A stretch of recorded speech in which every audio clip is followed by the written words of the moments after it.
appreciate it. So, that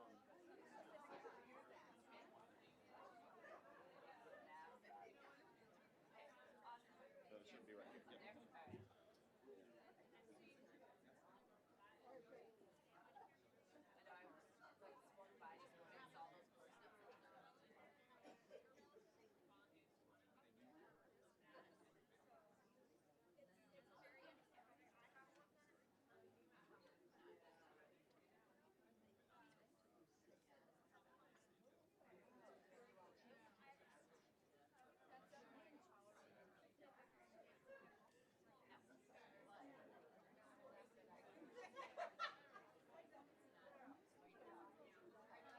Yep.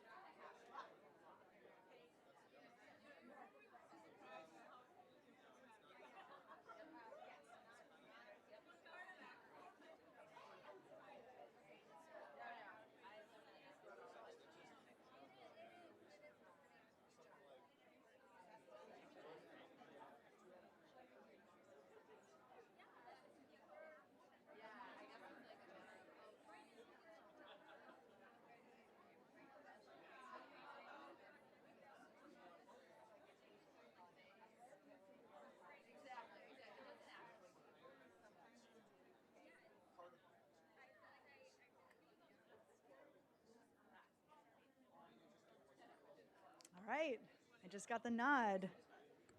Welcome, good afternoon. Financial Security Program.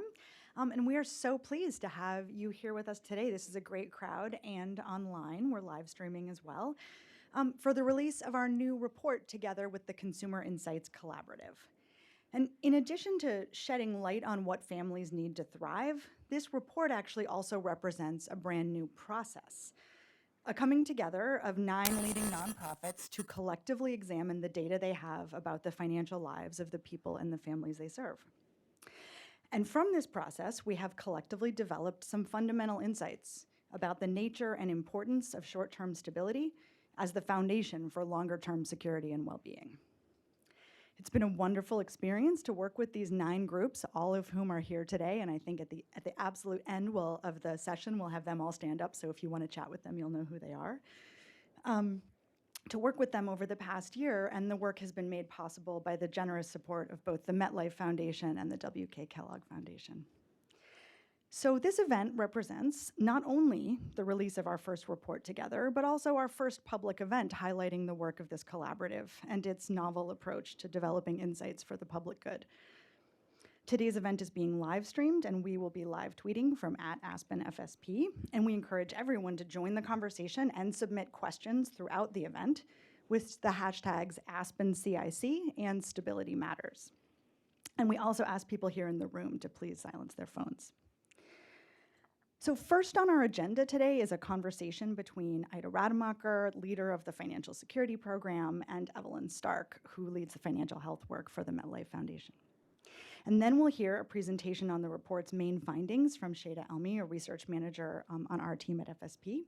And then we'll dig deeper into concrete examples of these findings and what they mean for policy, program, and product design from a panel of CIC members. And we will leave plenty of time for your questions at the end of the event. Our hope for this event and the report is that it will inspire all of you to think about new ways that you can use the tools and levers at your disposal, and folks in different sectors and with different hats have really different tools and levers, but thinking about how can you use what is at your disposal to really boost the stability of consumers and clients that you serve? So really generating some insights into that and getting you thinking about, oh, okay, what does this mean for what I do and how I can help more is really our hope, both for the report today and for what's useful, hopefully, for you about this report. And we really do look forward to hearing all of your thoughts and questions and reactions to that. So with that, I'll turn the stage over to Ida and Evelyn to get us started. Thanks, Genevieve. Hi, everybody. Hi, Evelyn. Hi, Ida. Thanks for coming on stage. Thank you. It's not your favorite place to be. No, it's not. So I appreciate. We're actually going to be taking a drive later too. So then we'll, There will be no cameras there. The real conversation will take place. But and we're just really going to set the stage with a little bit of background on the Consumer Insights Collaborative. What we saw the value proposition of bringing a set of organizations together. And truth be told, there's a couple of different things Aspen's doing with these organizations. On the one hand, the Consumer Insights Collaborative is 9 organizations, and on the very inside flap of the report, which the outside flap, just so you know, looks like this, green. On the inside flap, all 9 of the organizations are listed, and I just think the shout out must be said. It's Commonwealth, it's EARN, Family Independence Initiative, the Financial Clinic, Inclusive, Lift, Mission Asset Fund, MyPath, and Neighborhood Trust Financial Partners. Those are the 9. Collectively, they serve about 350,000 customers a year. And so with different dimensions of actual financial product, financial coaching, and holistic help to really stabilize families, build their capacity to help themselves and help their larger cohorts gain economic mobility and really lead dignified lives. So it's a privilege to work with them. We learn every day from them. A subset of them actually have product and market and have become nonprofit fintechs. And so there is a work we're doing with a group called NLIF that's really about, what's their external voice in the world around making sure that the fintech movement, and the data that they're bends toward thinking about inclusion and solving hard problems. But there also seemed to be this really meaty piece of collectively, what do you know uniquely as a set of organizations that are deeply ingrained in the financial lives of households? And what can you collectively say that could help shape product solutions, policy solutions, programmatic solutions for others, and just get things going? So that was, I would say that we had an inkling of this, but it was really, Evelyn, it was you that got excited about the idea and the potential there. So I guess when I start out, I want to that's my take on the Consumer Insights Group. But when you saw the opportunity and these groups as deeply as we do, what gets you excited about the idea of the collaborative? Sure, and so I'd say that we didn't know several of these groups, and that's what was the impetus for this. So we had, as a funder, you get people knocking on your door, and so Lyft knocked on our door and told us their story, and one thing that they talked about was essentially a net promoter score that they were using with their customers, and they were able to determine what factors would lead a customer towards successfully meeting their financial goals. And I hadn't heard anyone else even thinking about doing something like that.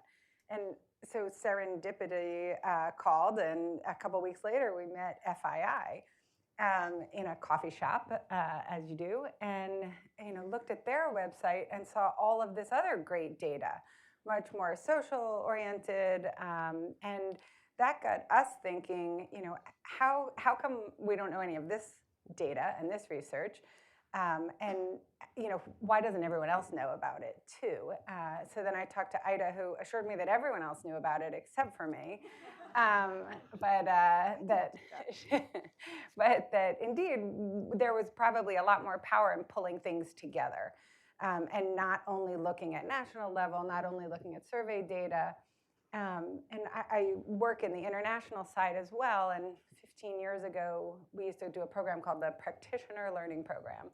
And it reminded me so much about these groups, smaller, really committed, not spending all their time writing research reports and disseminating and communicating them.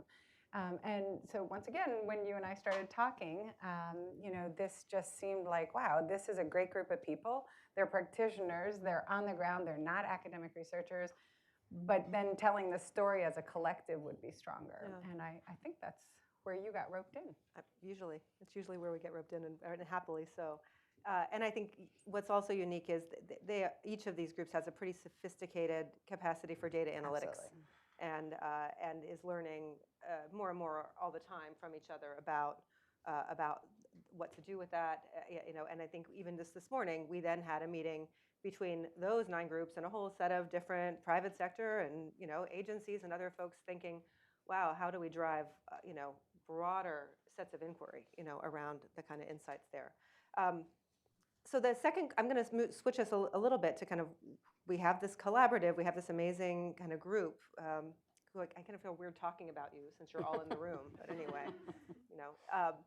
But even landing on the issue of short-term stability as a first thing was a decision, a collective decision. You know, the groups really thought, what do we actually uniquely know that could be of benefit at this particular point in time to a larger audience? And so, so that really set about a whole year of these organizations deeply querying their own data, going back to their customers, really trying to figure out what they knew about this issue.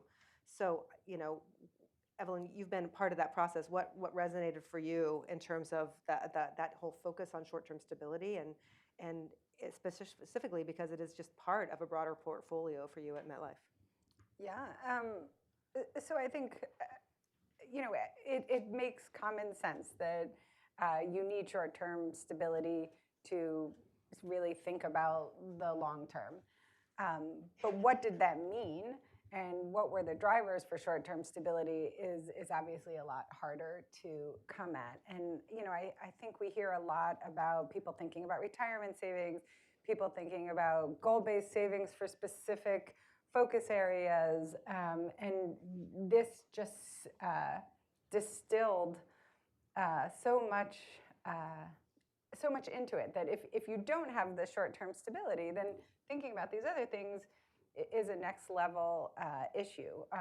Not that I mean it's sequential, like you can't have one without the other, but that this data really demonstrated the importance to get back to some brass tacks and think about really short-term stability. Well, and I think it pulls out how dynamic that is, right? This idea of, you know, you think of stable and you think, okay, one and done, I'm set, you know, but I think what a lot of what happens in the report is how much of a dynamic process this is and how many different factors go into and what creates stability and resilience. Yeah, absolutely. Yeah, in that space.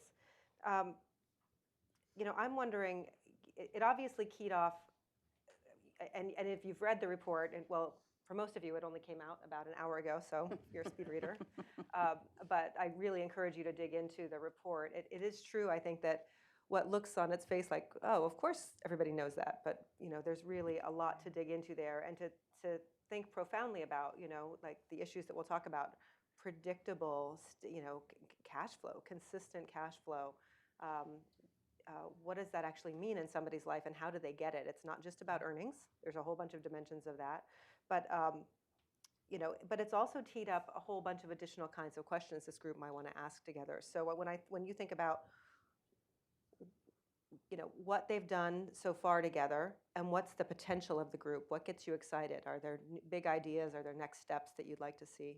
And not just for this group, but kind of like the role of data.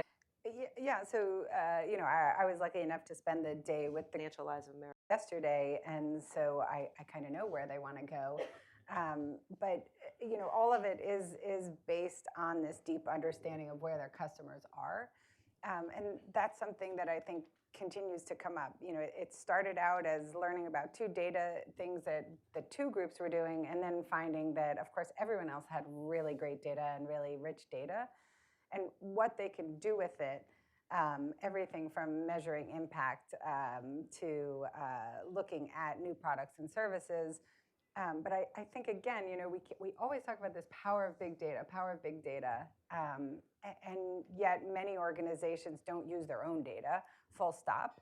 And I think these organizations are proving that you can be small data and find big issues within it. And I think putting those pieces together, the big data and with the small data and sharper and smarter data, I think is really what's going to make the difference. So they have a bunch of different ideas for next year, and I'll let them talk about it. But we're excited about pretty much all of them. Yeah, I think this, the sense that, and I don't want to call it a sandbox per se, but really there's just a lot of ways that these groups have a 360, you know, perspective on the dimensions and drivers of the financial lives of the people that come to them, that they serve.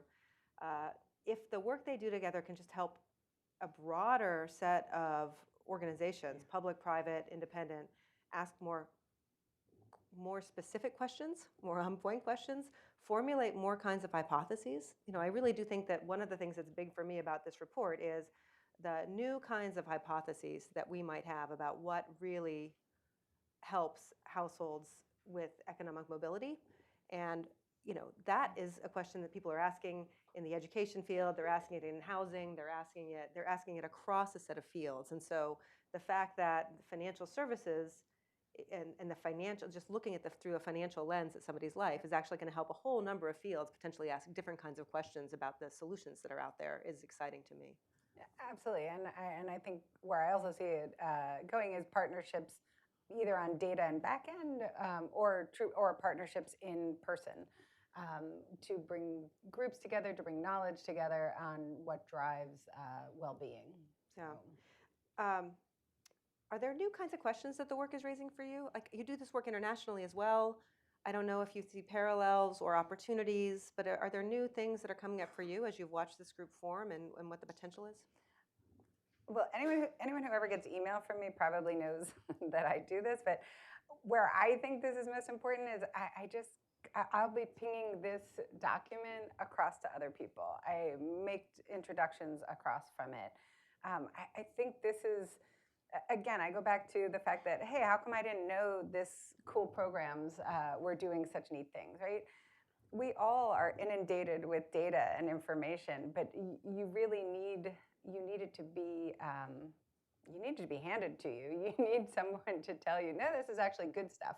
And that to me is where I think this is the new questions I have. I don't know what they are. Yeah. I think somebody else is going to read this and say, hey, you know what? Did you think about this?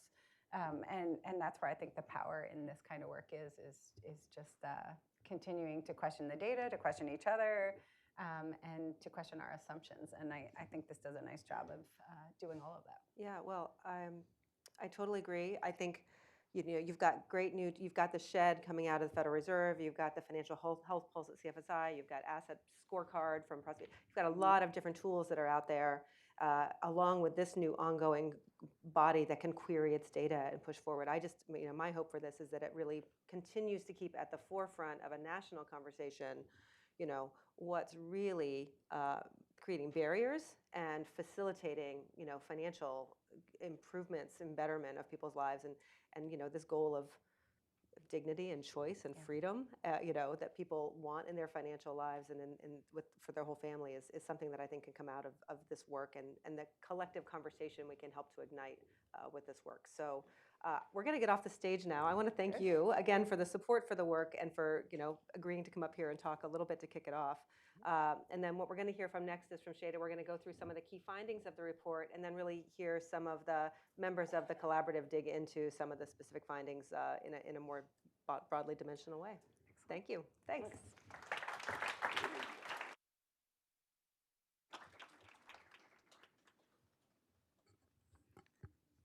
All right.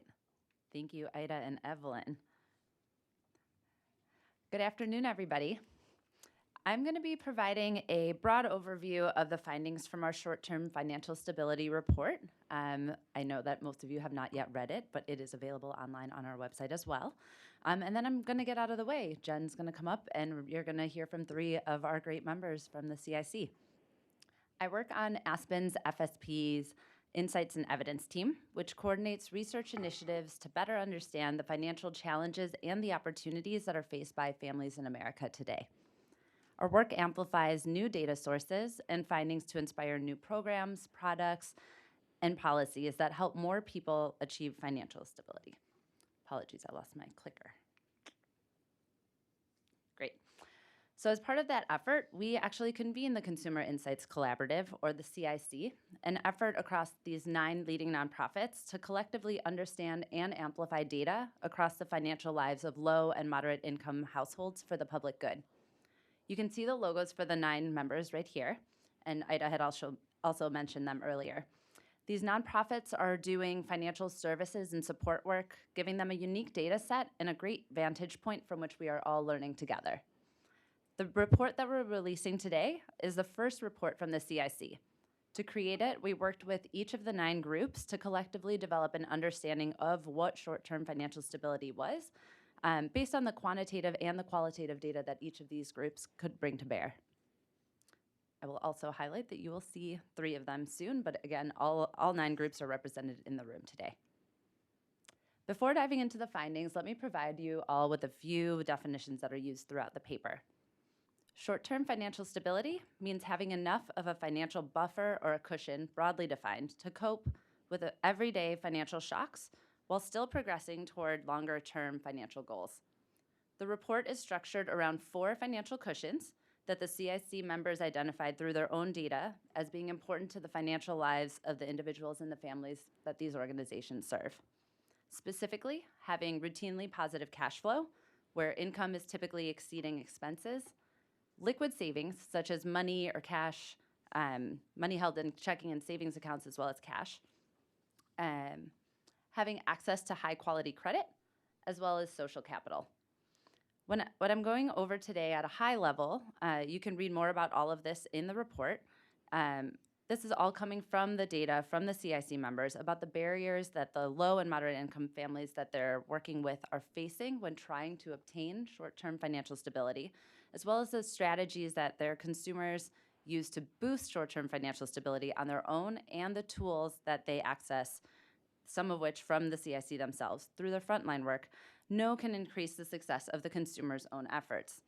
But first, we'll turn to the key insights. Though the paper is full of important insights, and I hope that you read all of them, I really want to make sure that you do get these 3 takeaways from the paper.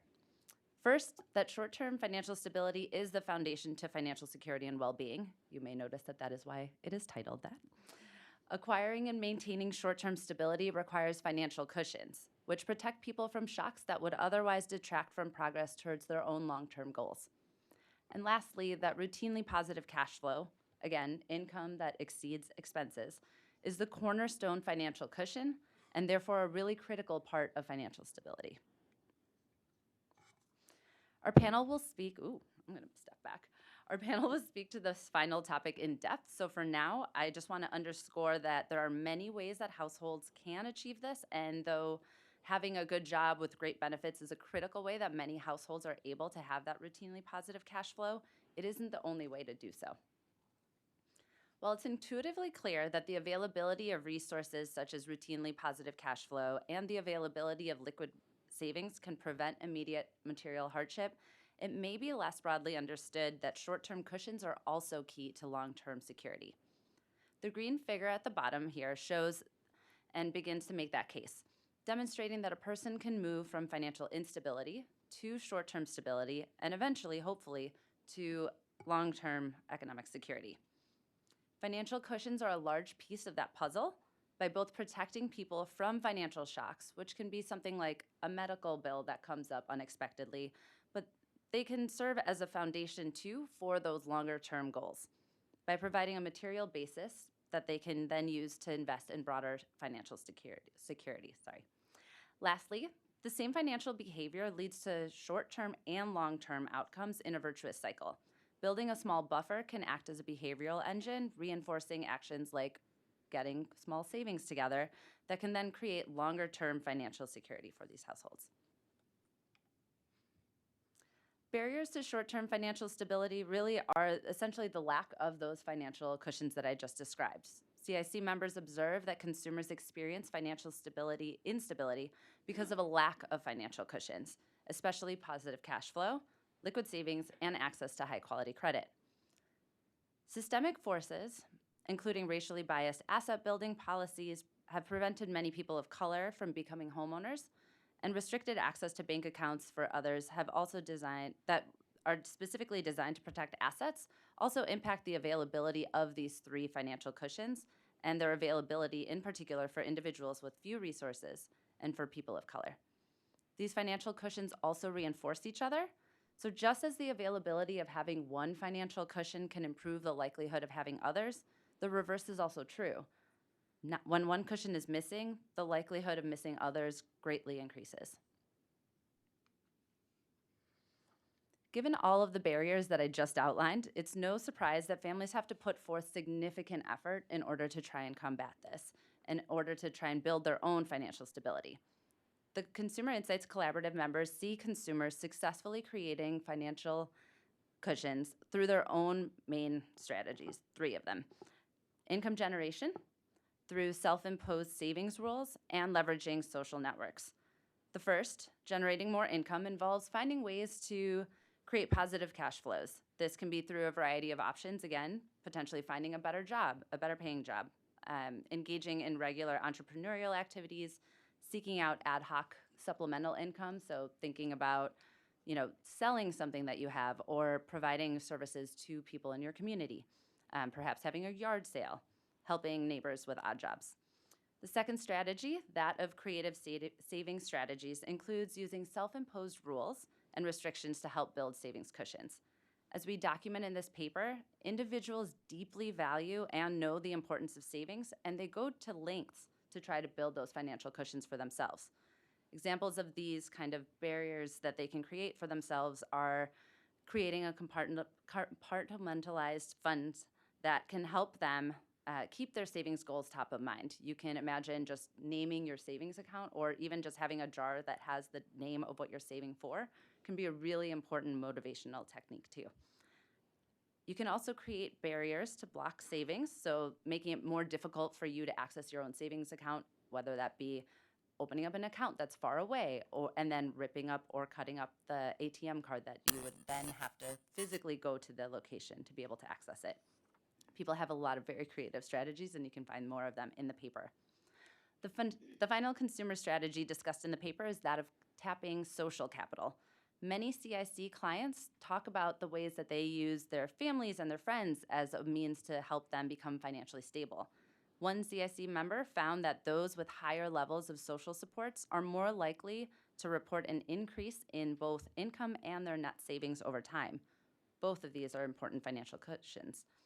These informal networks can help in direct response to instability, such as helping and address cash flow shock. These can also be in-kind exchanges of goods and services, such as helping drive family members who do not have a license.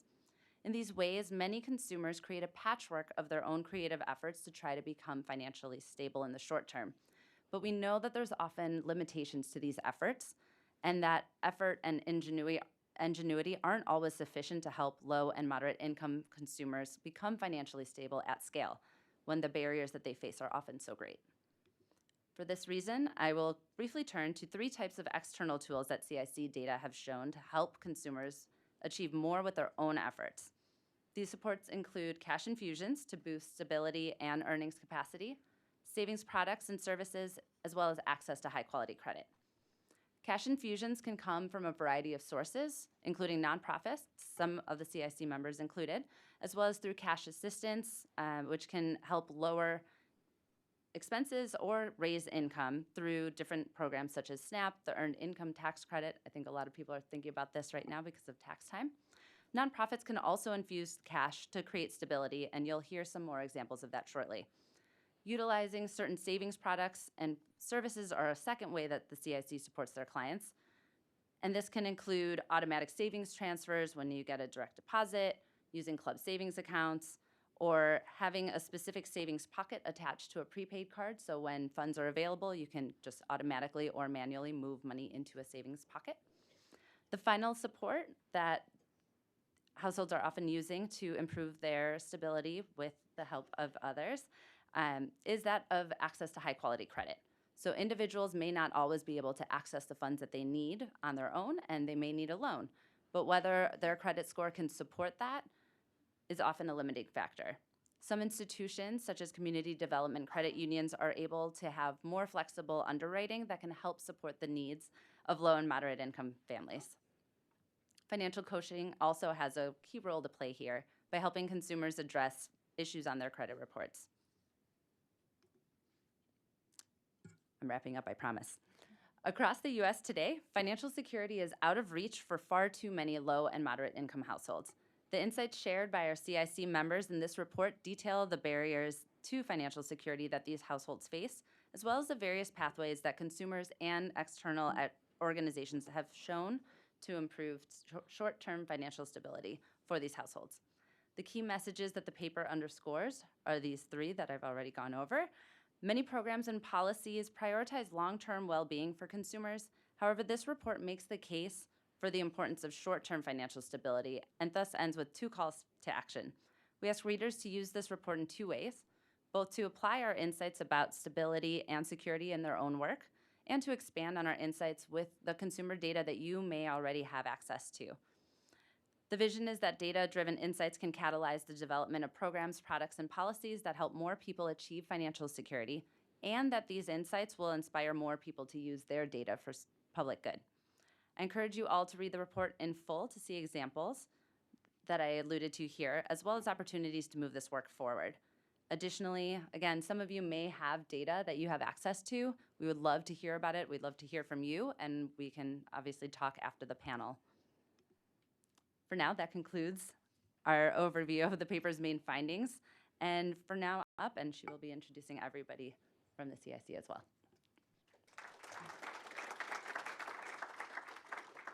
Yeah, come on up. Thanks so much, Shada. I think we need a quick moment for moving of chairs, and then we'll be bringing up the panel.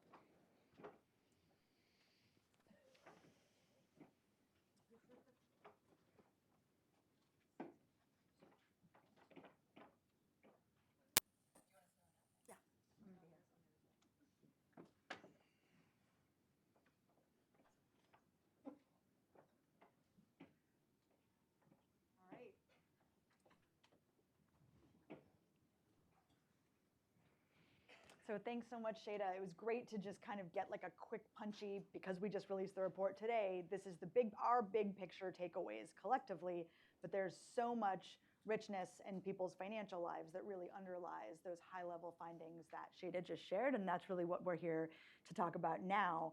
And in particular, to drill down on kind of this cornerstone issue about people's cash flow and the relationship between that and their overall short-term stability.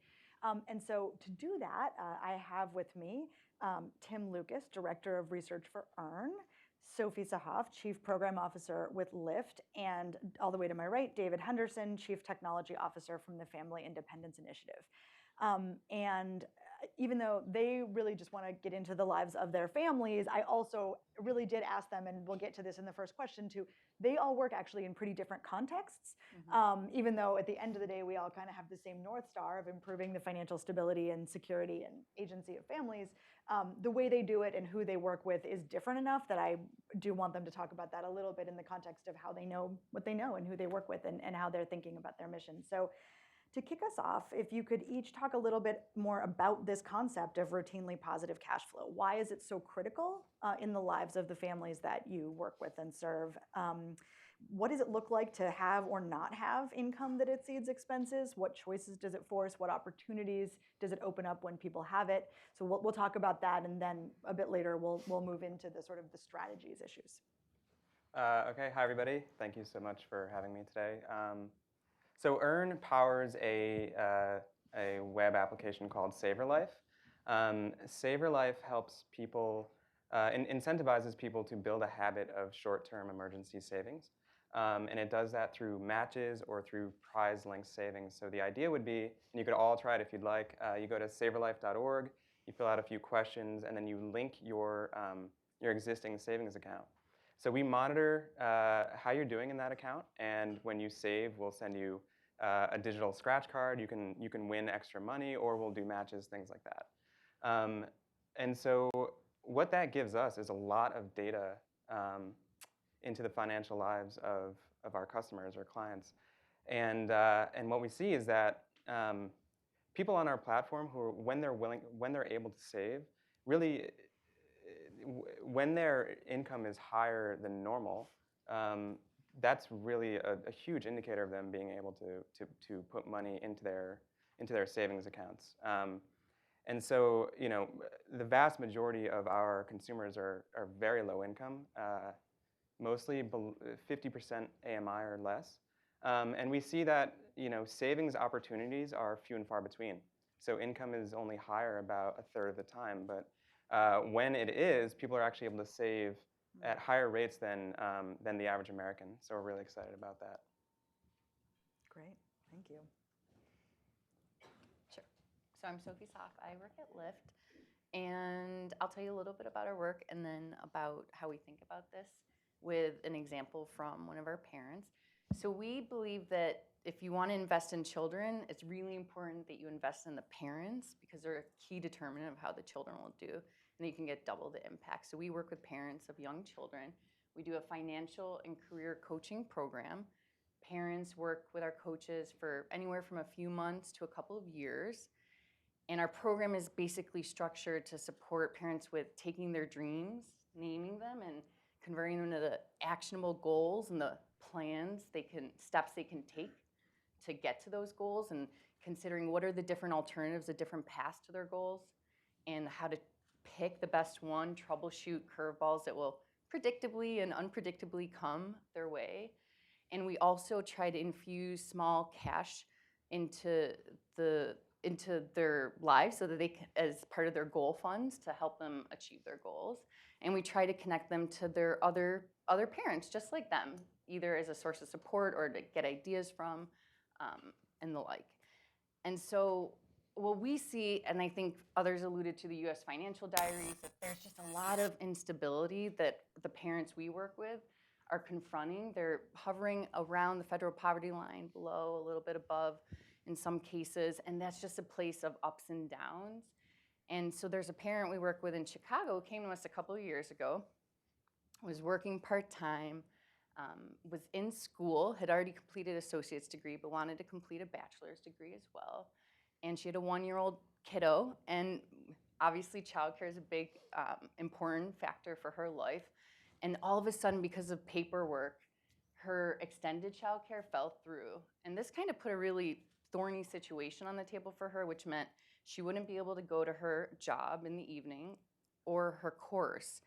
And so she's kind of presented with this challenge of what to do. So working with her coach was able to take advantage of the small cash infusion we give, but it's not enough, and really try to brainstorm how to tackle this. So she was able to negotiate with her employer. She was doing part-time tutoring to bring her kid. She was able to talk with her professor about missing a class or two. And then through her connections to other parents, she was in a peer group, was able to learn about how to get rid of this paperwork issue, so she was very quickly able to resolve it.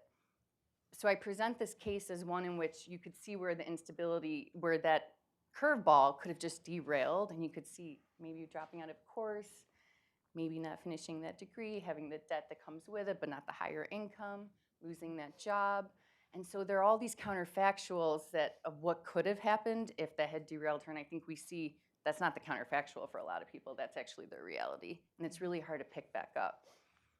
So when we talk about routine cash flow, it's a term of art, but I think that just to illustrate an example, especially from the parent perspective of what that can look like and the choices and the curveballs that can come your way, just offer that up as something to consider, and to just breathe a little perspective from parents into this as well. Thank you. The Family Independence Initiative is a national nonprofit that trusts and invests in low-income households. The way that we do that is we have a technology platform, which we call Up Together. And so Up Together is a capital exchange network. And so when I say capital, I mean that in kind of two ways. So there's financial capital, so we're making direct dollar investments in these households up to about $2,400 over 2 years. And then you can also think about capital as being social. And so on Up Together, families can connect to one another, support one another. And when you think about the consumption of these households, it's not just sort of the cash, but it's also this social capital. So maybe I'm watching somebody's kids and they're giving me a ride to work. I'm not paying for that, but that is economic activity. And so when we think about household consumption and in our own data set, we're able to see both the cash income, but then overlay that social capital as well. And so when we think about in the context of sort of short-term stability, there's this myth that there are 50 million people stuck in poverty, but it's actually been studied that about 75% of people that are in poverty get out in about 3 years, but then half of those fall back within 5 years. And so it's not that people are stuck in poverty, but rather they're vacillating. And so part of that is sort of this benefits cliff, that we're investing in people when they show how broken they are, but then as they start to improve, then all that safety net goes away. And so that's where Up Together really kind of comes in, is that we're making these cash investments, not against what people are not, but against the strengths, the things that they're doing, and then also creating a platform where people can connect to one another. And so you have both that financial capital and then that social capital as well, which is sort of allowing people to bridge that gap and move towards prosperity. Thanks. And so I want to ping off something you just said to really segue to, you've all talked about the importance of stability and how that influences the ability to make investments, move forward, get out of poverty, build more savings, attain a degree, and that's incredibly important. Can you talk more about the systemic barriers? I mean, you mentioned things like eligibility criteria and asset limits, but could you all say like what you see as systemic barriers, both in terms of policy and maybe also in terms of economic conditions, labor markets? What are the reasons generally why? I mean, all of you work with people and families that are incredibly motivated and energetic to improve their situation for themselves and their families. What is standing in their way? I'll jump in first. I mean, I think we are, as a country, spending more than enough money to end poverty. We're just not spending it in the right ways. I think from the philanthropic and government space, we're really trying to think about what are nonprofit interventions, what are government interventions around behavioral economists. How do we nudge people out of poverty? How do we coach people out of poverty? None of that works.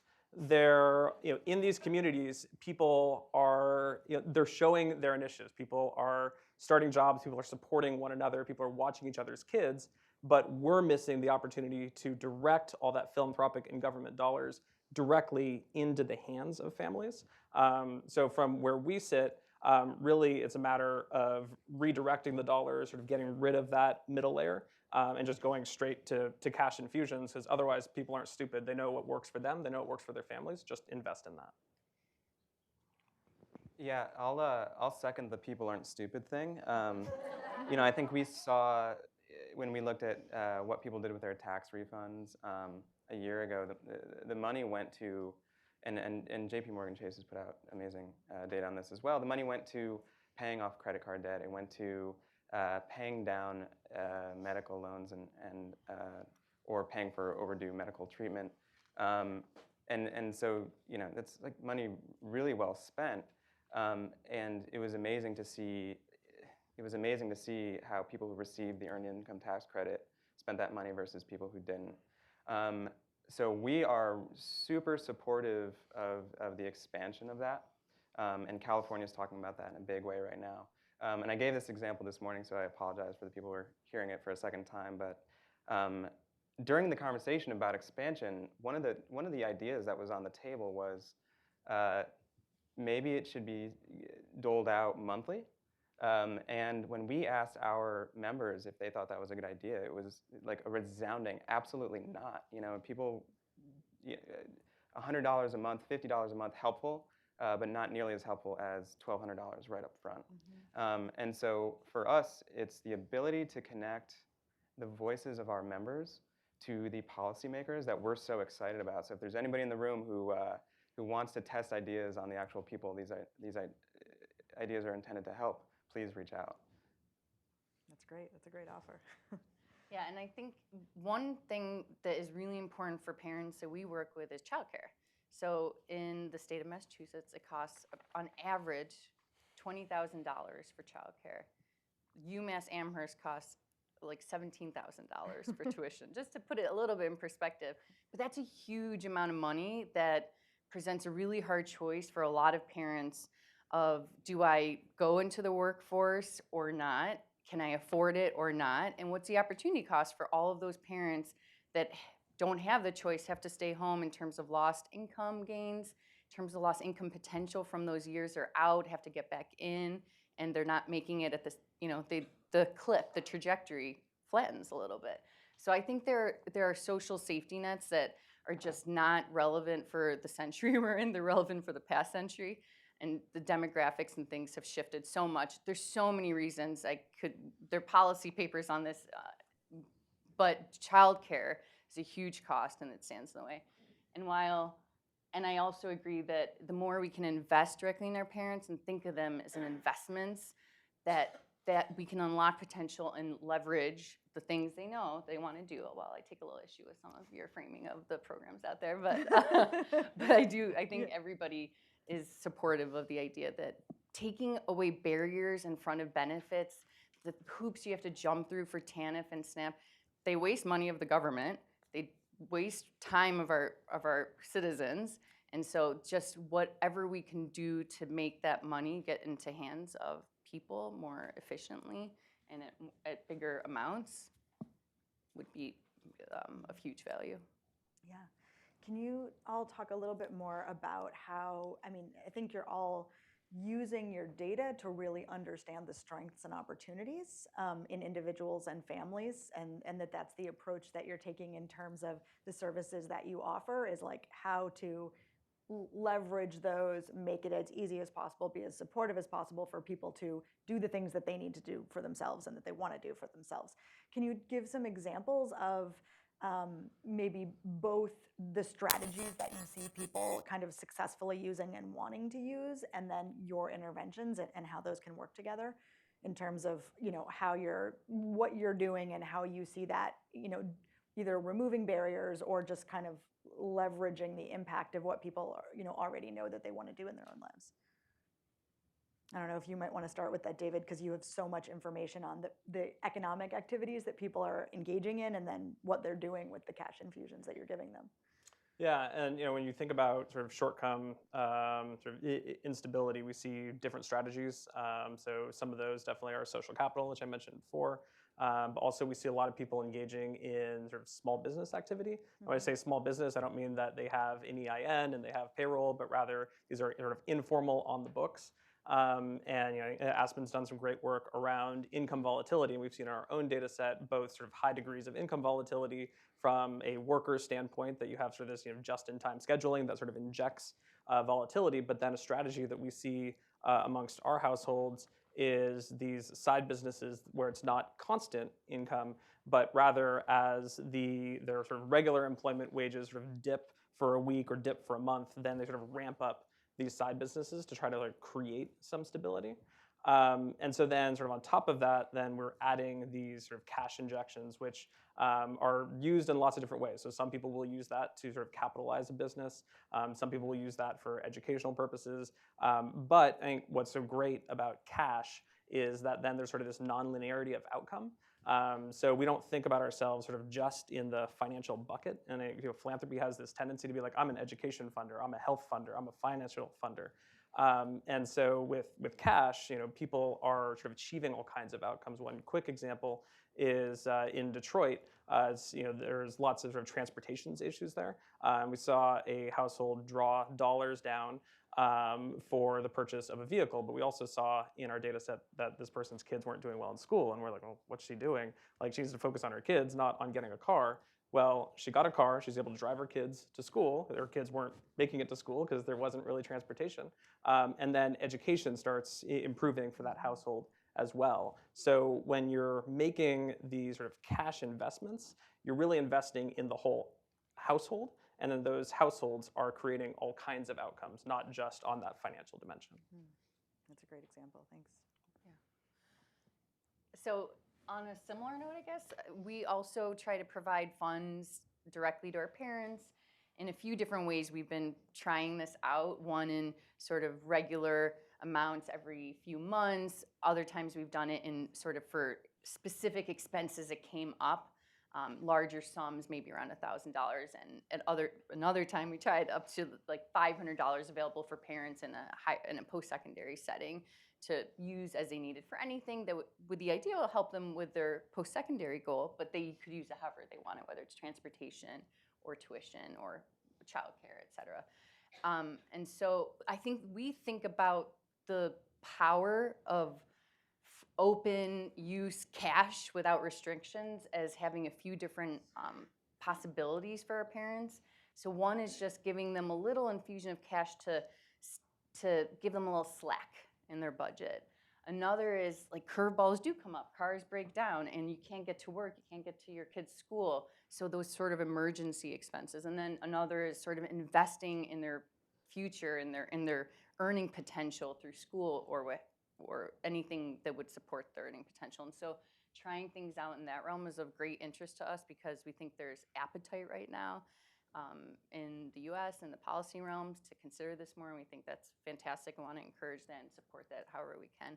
And the other thing I would just say is through our program of coaching is that our parents do know what's best for them. They do know what their goals are and their dreams are. They know, and whatever they want to work on is what they're going to be passionate and motivated to do it. And they're very motivated. They really want better futures for their kids, and they know they're the vehicle to that better future for their kids. And so figuring out what are those steps, like life is very stressful for our parents. There's a lot going on to weigh and identify the alternatives, especially with the bureaucracies they're intersecting with universities. There's red tape, it's confusing, things are not made easy. So our coaching program is intended to sort of put the information on paper, just put it down in front of you so you can see it and make choices instead of it sort of being a little bit garbled, which is how it is just in the world, in a lot of the worlds we're in. So that is part of the power, I think, of coaching relationships, which is unlocking the potential by facilitating those choices.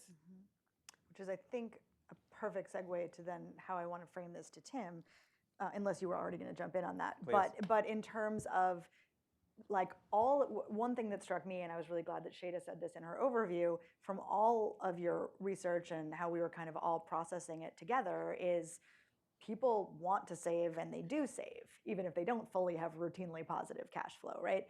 So there's a strong motivation to do so.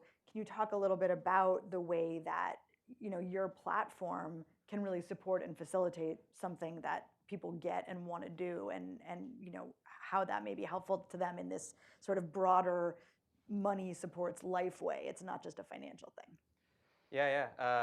So yeah, we are pretty focused on short-term savings. We're starting to think a lot more about what that means in like the totality of somebody's financial situation. But you know, our product is pretty savings focused. One of the great benefits we have is that people come to us, they're pretty motivated to save to begin with.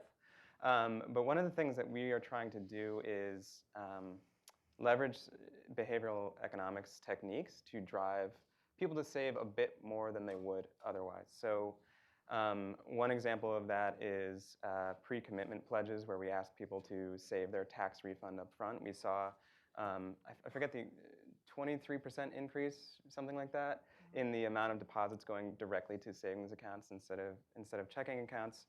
Wow. We are playing with things like prize-linked savings, where you know, if you save, you then have a chance to win more money. One of the amazing things we've seen with that is that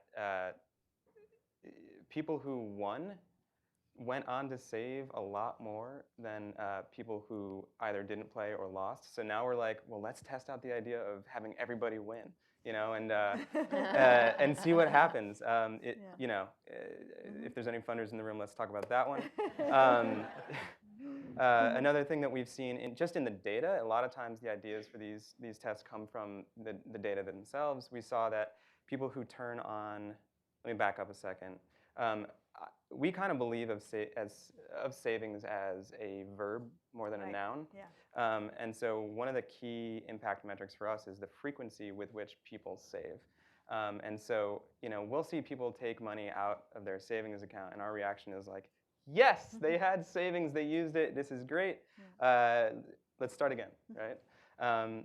So where was I going with that? Oh, so one of the things we've seen is people are more successful at doing that when they turn on automatic savings at their bank from checking to savings.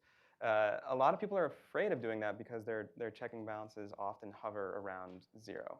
So we're testing out an intervention right now where we're saying, hey, if you happen to have an overdraft, we will cover it. And we're going to see what that does in terms of turning on these types of these products that we see ultimately result in better outcomes. That's so interesting. So we'll see what happens. Yeah, it's kind of like, can you help tamp down a scarcity mindset by promising to cover it? Yeah, is really interesting. Yeah. And do you also do sort of qualitative and other survey work to kind of understand how people are thinking about saving or thinking about using your product? Totally. Yeah, we like all the time. I think we're using big data, quantitative all the time, but it's got to be in conjunction with the qualitative because you'll look at something and you'll be like, what the heck is this? Yeah. So the best way to figure that out is to just ask people.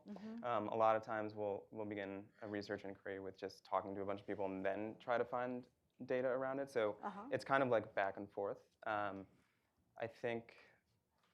Yeah, I mean, I think one really good example of this is we have a lot of people who come to our platform who are through a partnership we have with a company called Propel, who provides a product called Fresh EBT, which allows people to monitor their SNAP benefits and sort of see how that's playing out over the course of the month.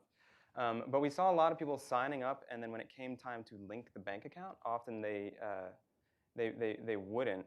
And so we were like, well, let's talk to these people. And so Julia over here spent a good month calling people on the phone and asking them about what was happening there. And we heard from people, a lot of people don't have traditional checking or savings accounts, but many of them had sort of online-only money movement products or banks. I'm like intentionally not saying the name of the whatever's, but in our, so then we changed our onboarding flow to say, hey, this is something that you can actually link to our platform. That has since become the #1 linked product. So you know, meeting people where they're at, and we only got to that because of qualitative research and then looking at quantitative data. So yeah, that's a great example. And I think it's really notable that you're getting such a big segment of your savers from SNAP recipients. I mean, I think that's just another really important data point around that's a population that is managing volatility. Yeah. That benefit is providing some baseline of stability, which is awesome. And like that's one of the findings of this report and across these organizations, that among more economically vulnerable folks who are on public benefits, it's actually creating an incredibly important baseline of stability that allows them to make more progress toward debt reduction, savings goals, other things. So I think that's really important, going back to David's point about if these benefits are actually incredibly a valuable thing that can be paired with moving forward, but then we have to be really concerned about the policy designs that then, when people start to in any way do better, yank those away when they are such an important form of stability. Yeah.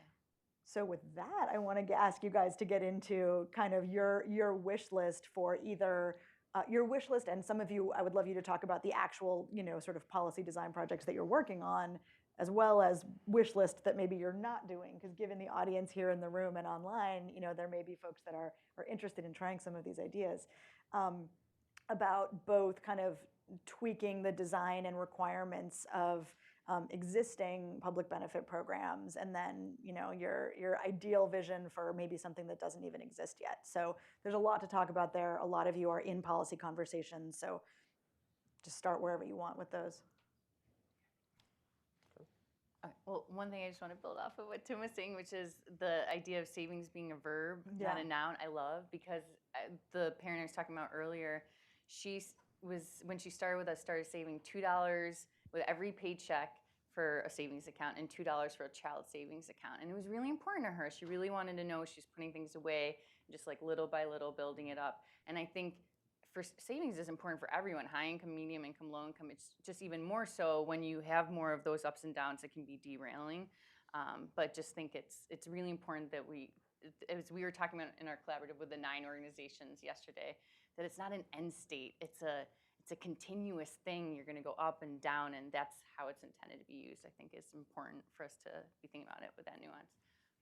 Okay, but on to policy wish list. Yeah. So we're Lyft is part of a randomized controlled trial with the Department of Health and Human Services Administration for Children and Families to see how coaching programs like ours can support financial stability and earnings, and to ideally influence how TANF is delivered. And that would be to influence federal policy and regulations, and at the state level, since it's a block grant and there's a lot of discretion at the state level for how it's deployed. And the idea for Lyft that would be of great interest for us to see happen as there is this interest in HHS is to see coaching be more part of how TANF is delivered. So right now it's often more of a case management top-down approach to how case managers are working with TANF folks. And so if we could take it more towards strengths-based, you have dreams and you know what you want to get to, and how do we support you with just laying that out and identifying the path to get there, we think that could just mean huge benefits and value for how tax dollars are spent and the effectiveness of them, for the value it brings to the families that are meant to be supported through TANF. And so that's one big thing that we would love to see states take and run with more, and at the federal level also. So that's a big thing. And then the second thing I think is what David has been speaking about, FIA cares a lot about Lyft as well, that if we really need to shift how we think about families, that we think about public benefits as in a way that's very top down, instead of as these are people to invest in that will have benefits for the whole economy, that as people are lifted up, they spend money, and that helps our economy.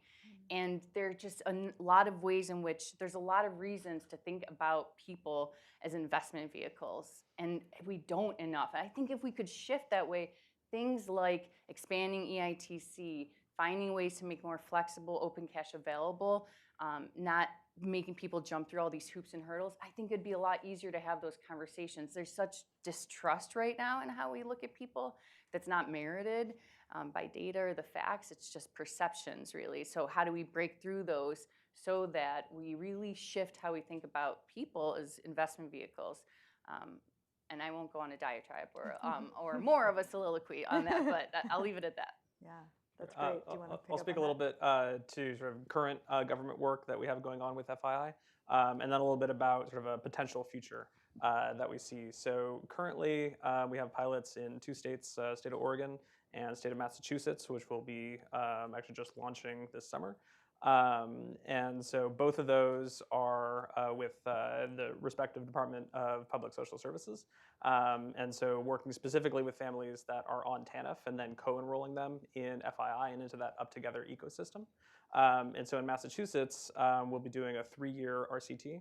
And so looking at sort of what is the effect of having that sort of capital exchange network available. So making flexible cash available as people kind of age out, or sort of get out of benefit eligibility, but then also that ecosystem for social capital exchange. I think part of our hypothesis is that the way that sort of our current sort of social safety net apparatus is structured is that it there's some amount of sort of social and individual erosion in those interactions that sort of starts from that that place of there's something wrong with you, and so we're going to sort of work on making you act less poor, whatever that would possibly even mean, and that instead, if you can create an ecosystem where people are viewed for their strengths, and then sort of turn to each other, and so in terms of sort of a potential future vision, and I think my coworkers may kill me for saying this, but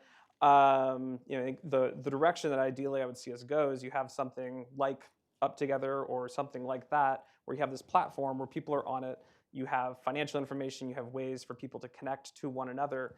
And imagine instead that if I needed government benefits, instead of having to go down to an office and sit down with a social worker and fill out this stuff, have security guards everywhere looking at me, what if it just kicked in automatically? You have your finances up on this system, it knows that you sort of dipped into this eligibility and some dollars are transferred. Or even better yet, that the system is recognizing you for your strengths. It knows that you're helping your neighbor through a hard time. So now we're gonna inject some dollars for that as well.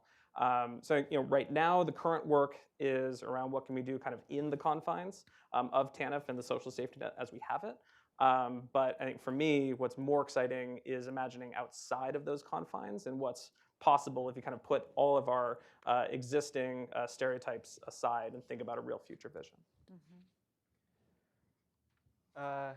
Yeah, our sort of systems change work is in its nascent stages, but I think that what we're trying to do is at least start getting feedback from our members on what's important to them.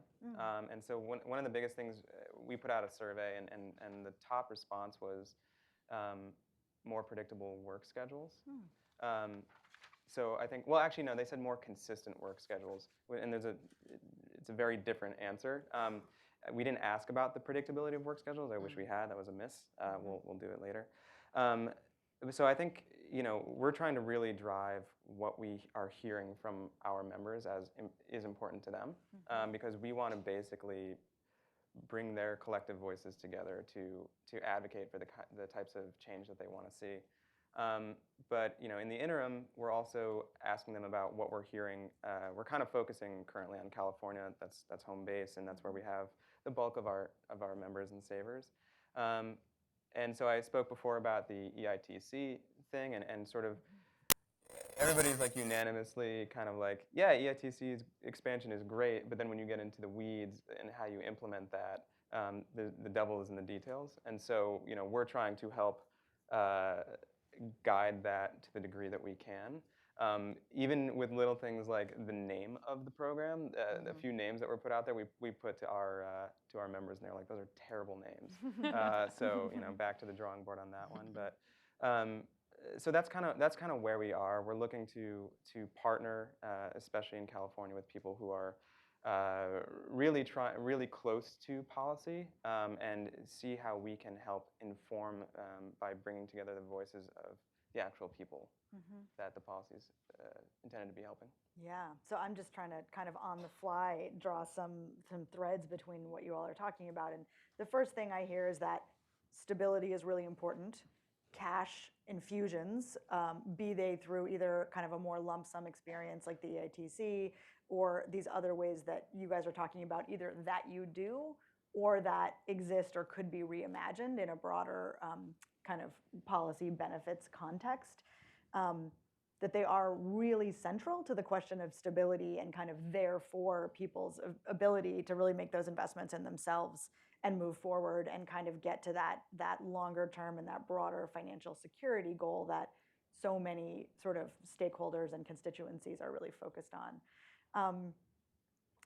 Do you have any like really wild pilot ideas that you want to just throw out in this room, and you never know if you get any takers, whether they be kind of just a smaller pilot or, I appreciate David's big thinking about which I asked for in terms of like, how could federal policy be totally reimagined, but asking a somewhat different question of like, what is, just based on your work, what you know about your clients' lives, what you think the barriers are, what you think would make a difference.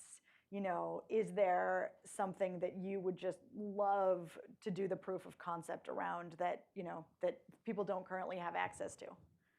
Yeah, I'll throw out very specifically that, as I mentioned, Up Together, our technology platform. So right now, Family Independence Initiative, we're making up to $2,400 investments in the initiatives that low-income families are taking. And so we're at the early stages of taking that technology platform, and instead of just allowing FII to invest on that platform, to allow any third parties. And so that opens up a possibility for, have like in Stockton, they're doing a UBI experiment. So if our platform would have been ready for that, then you could do exactly like a UBI experiment on Up Together. Or if you have different ways that you want to invest in people sort of with cash, and there's lots of ways to think about doing that. FII does not have all the ideas nor all the capital to make those types of investments. And so that's why we're now opening up this platform, and we'll be looking for partners that are interested in experimenting with direct cash investments. Great. Yeah, I'm going to pile on to the direct cash investment one. I mean, I think we have the ability to put money into people's bank accounts. I really want to test that out. I think what's happening in Stockton is awesome. I'm excited to see how that goes. We have an ability to test that out in a variety of different ways. Frequency, size, all sorts of different characteristics. So that's one that I'd be uniquely interested in. And then doing that as kind of an A/B test, so we can really see what the actual downstream impact is. And are you aware of any literature testing any of these things before, or would this really be a totally, like, we don't know, it would be the first time we'd be testing this? There's a lot out there testing, I think, different amounts for EITC. Well, there's some out there testing different amounts of EITC versus lump sum, and then negative income tax and PES. And then there's a lot of ongoing studies right now. You're talking about Stockton, but there's also like Greg Duncan's big study. So, but I think that there's so many ways you could vary it, the amounts and the cadence. and if you make it conditional or not. So there's there's three huge variables, and you could make a lot of different choices with each. So I think there's just room for a lot more to happen in this space. So I just got the 2-minute flash, but I do have a big question. Yeah. a big question that I want to put to you guys before then we're gonna open it up, be thinking about your questions. We're gonna have a full 15 minutes for Q&A, so we want to hear from you guys, and you can also submit questions, I believe, via Twitter. Is that correct? Yes, thank you. So the thing I'm really thinking about is you're talking about cash infusions, and I can't help wondering how that intersects with people's labor market and general income earning opportunities, and also with programs that make other parts of life less expensive. Things that make housing less expensive, childcare less expensive, medical care less expensive, right? Or paying for college less expensive, right? There are all of these sort of trending, ballooning costs in people's lives. And I'm just wondering, how the issue of kind of cash infusions, I think the way that you're talking about them, and the way that you're seeing the need for them, and the way that you're seeing them have a positive investment-like impact in people's lives and in communities, it's really making me wonder, this is not like a last resort tiding people over until you can bring them into this better functioning world where they're going to have a job that pays for the basic stuff they need without this, right? I'm just thinking about these trends around all of these costs going up, the labor market opportunities that they may have not keeping up with those costs, and like, do you see a world of cash access through eventually government programs being something that's just a more typical part of a household budget? I don't know if that question made sense, but it feels different than a historic sense of like, if someone's on really tough times, you want to tide them over so they're not destitute. I feel like you're talking about something different. So you mean like a persistent UBI? Is that kind of what you're getting at versus sort of just a infusion? I guess so, yeah. Well, I mean, I wasn't going to call it that, but however you're conceptualizing it, yeah. I don't know. That's do you possible. see that as necessary? Do you see that as structurally necessary given the reality of people's lives, or not necessarily? That is a big question for a 2-minute warning. Fair enough. I don't know. It's a reasonable question. I hope that's not the future that we're driving towards, but it may very well be. Okay, but that's good to know that that's not where you would want it to go. Okay. I think there's no silver bullet. So I think how we've been talking might sound like that. So I just want to say I don't think we think there's any silver bullet, and that's one. I also don't think cash transfer should or could replace all of those things. It doesn't make sense to me. What I see on that does not make sense to me. So I'd say that that's not the future. I think of it as a complement, an investment vehicle, not the answer, the solution for all those things. I concur. Yeah, Perfect. I mean, it's Perfect. stuff is expensive. Listen to Tim. Yeah. Great. Okay. Well, thank you, and you actually did give a lot of insight there in 2 minutes. So thank you. So with that, I want to open it up to the room. I think we're going to have mic runners. I'm looking around. Yes, I see one right here. Please just say your name and your affiliation before you ask the question. Sure. Molly Berkman-Eater with NeighborWorks America. So I'm really interested in this idea of longitudinal data and measuring all this interesting stuff, savings, as a verb instead of a noun. I love that you're able to do that. We have 250 members across the country, and we ask them for all kinds of data on a regular basis. We ask them to tell us about housing situations, health situations, and of course, my wheelhouse is financial capability. One of our members in just an informal conversation said that their struggle is balancing the need for a coach to have an intimate, one-on-one, meaningful relationship, a financial coach, to have an intimate, meaningful, one-on-one relationship with a customer, and not also end up letting all of their time be consumed by being a part-time research assistant. And that concept really resonated with me because I love the data. I want all the data to be there. I want to be able to tell this great longitudinal story with all these indicators that are more sophisticated than the net change in savings over the course of 6 months or 12 months. But I really empathize with that moment of the coach wanting to have that important one-on-one conversation and not spend the whole time checking through a list. How many times did you make a bank deposit today? So I'd be really interested in your thoughts about how we can actually take steps toward this idea of longitudinal, regular data collection about financial capability and still let people have those meaningful relationships with their coaches. Yeah. I think this is probably a question for Sophie. I think it's a great question. I don't think we think enough about the burden on people when we do surveys and data collection. So I think it's the right thing to be talking about and thinking about. And then on the other side, you want strong data quality to make better decisions and choices for programming. So there's this intrinsic trade-off. I think we grapple with this. Danny, my colleague, is often thinking about what's the bare minimum we need to make informed, to have strong longitudinal data without getting more than we actually need for decision making. So I think sometimes we don't make choices at the ex ante. We don't make choice about what questions we're going to answer. So we're like, let's just throw it all in, but the kitchen sink, and then you don't use it all. And I think that's just an ethical quandary we should be confronting more and putting more onus on ourselves to do that work at the start.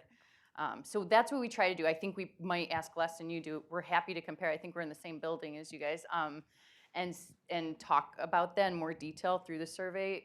But yeah, I think that tension is there, and we really try to keep it to a minimum. And one other thing I would just say is we do it every 3 months. So we try to set up that cadence. We have thought about if it should be more like every 6 months. There are, of course, trade-offs that go along with it. I'm going to go off script for a second and actually call on an audience member to also speak to this topic, because we do have Nikki Grist with us here today from Cities for Financial Empowerment Fund, and she's done an incredible pilot study on exactly your question, so I couldn't help but call on her. Thanks, Jen. So being put on the spot. So yes, the CFE Fund works with cities around the U.S. To support free professional financial counseling for low-income people. And we did a study looking at savings as a verb, as well as a noun. And to make a long story short, what we found was that by asking better questions for the purpose of data collection, we actually helped to shape the counseling conversation, which actually improved the quality of the counseling and the savings results. So one of the things that I would encourage people to learn from our experiment is testing the data collection methods with an eye to how can they actually also support the counseling process is really, really worthwhile. Coming up with metrics that are very closely associated with the true outcomes that we're trying to achieve, so that the conversation about the metrics becomes a conversation about the work that somebody really wants to do. That was the sweet spot that we got really lucky and found in our pilot. Thank you. Okay. Other questions for this group? Sorry, I guess that nobody in the audience is really safe for me calling on them, but yeah, here you go, sir. Thank you, Nikki. I'm Bob Hershey. I'm a consultant. What success have you had in getting people to analyze their own financial situation and do the math and figure out what they need?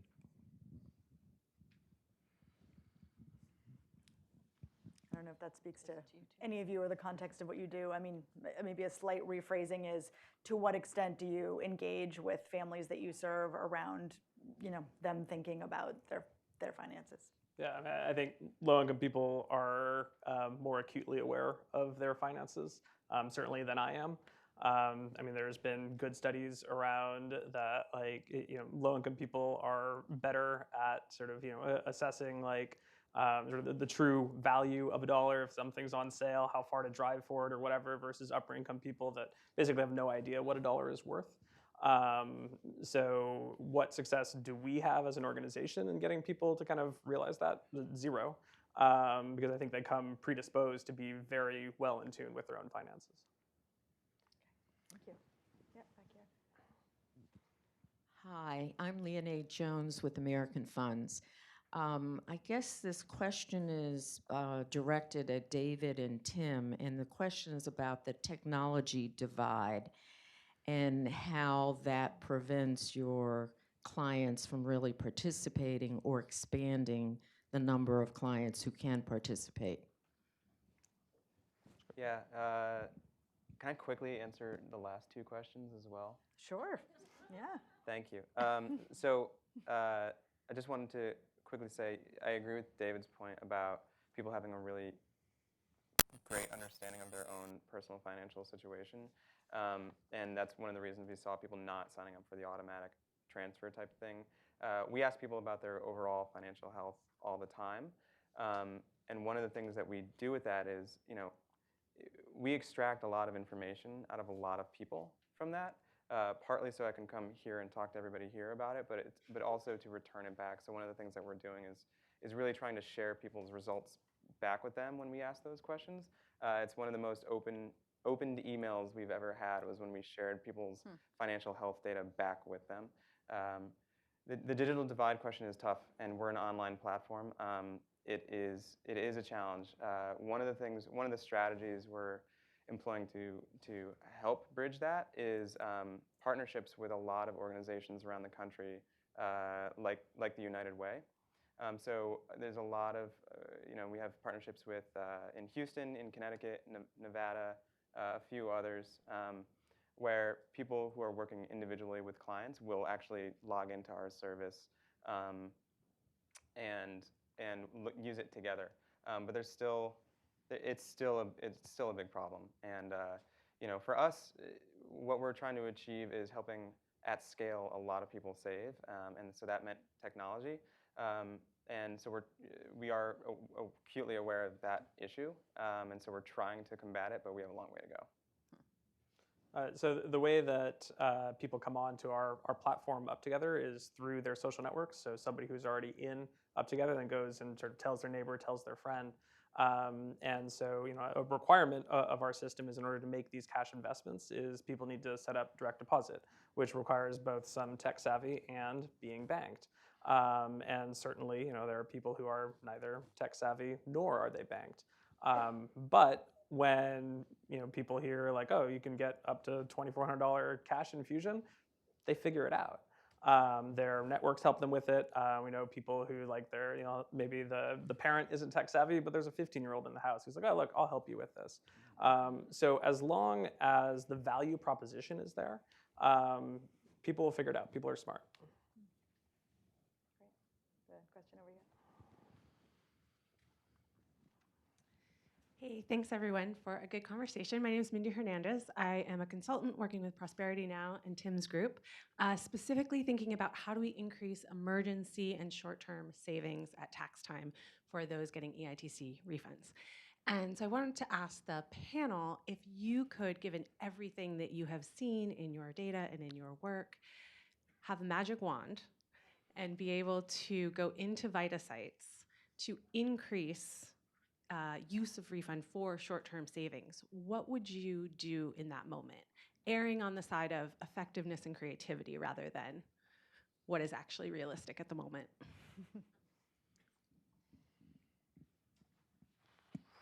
That's a tough one.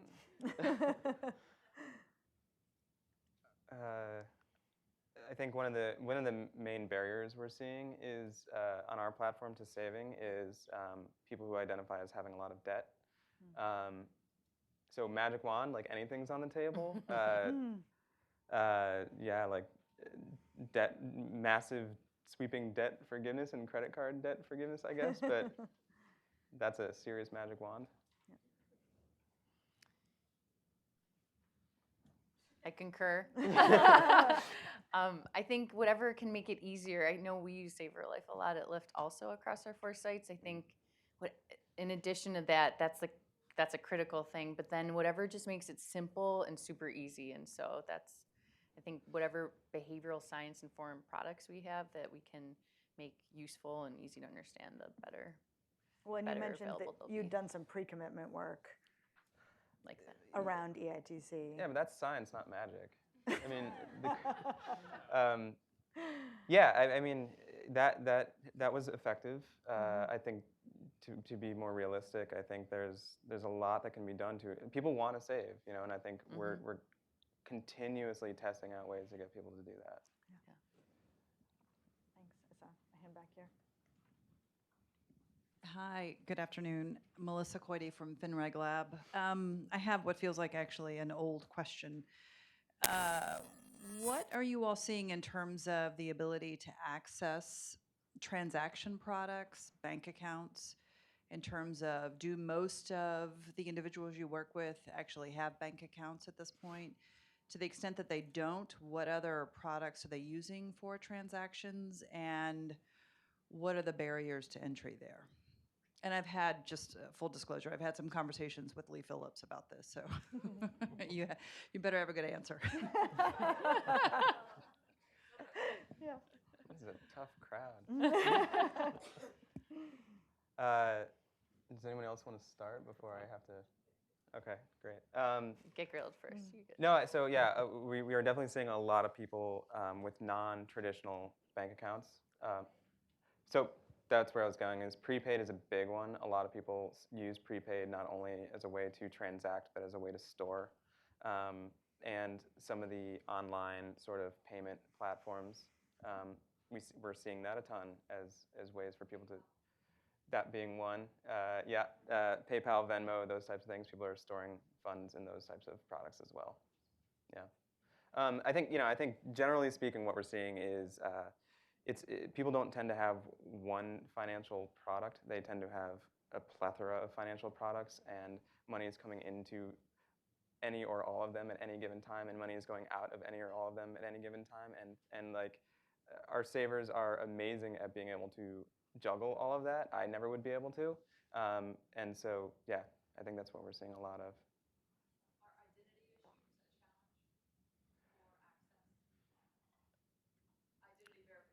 Like for undocumented folks? Yeah. It's not something that we're so aware of. People come to us with their accounts and link their accounts, so it's hard for me to speak to that. I'm sure it exists. For us, we do have a pretty significant number of undocumented parents in our LA site and in our New York site as well. So I think that we see a lot of more informal systems used by folks, in particular with that group. I think, I'm looking at Danny, I think it's about half of folks are banked, something like that. I don't know I have as much granularity on like PayPal versus this or that. I think it's an interesting question we should be understanding more. So that's something that came out of our conversation yesterday too, that we could understand better, but that's a little bit. Yeah, the only piece I'd add is, in thinking about people being unbanked in financial products in these communities, is to not overlook the fact that these families' social networks are also part of that product mix. And that you can sort of think about their social network as sort of cumulatively, there's some sort of credit line that's kind of unknown, and then that's sort of fluctuating as people are getting positive, negative shocks throughout that network. And so I think so much in the financial space where we're kind of thinking about like, okay, how do we get people banked? How do we get them into extractive finance? And there's a place for that, but I think there also are likely opportunities to inject capital and think about how can you bolster these social networks and sort of this existing sort of social credit that already naturally exists in these communities. Great, thank you. I want to do one thing before we close, in addition to thanking this incredible panel who's just been awesome. So kudos to you guys. Thank you so much. Thank you. I think, and I hope that this has really given you a flavor of like why we're so eager to learn together with them, right? Because they just have this incredible frontline insights that we've been really grateful to be able to be part of this group. And related to that, could all of the CIC members in the room please stand up so that folks know who you are and they can come chat with you? Awesome. So one thing that, first of all, I hope y'all go to our website, get this report, read it. If you make it all the way through to the last page, you will see an unusual offer, which is that the folks from these 9 groups are willing to be contacted by you to kind of process what these findings mean in the context of your work and be thought partners with you as you think about strategies to boost the stability of people that you serve or work with or impact in any way as clients. So they're here now.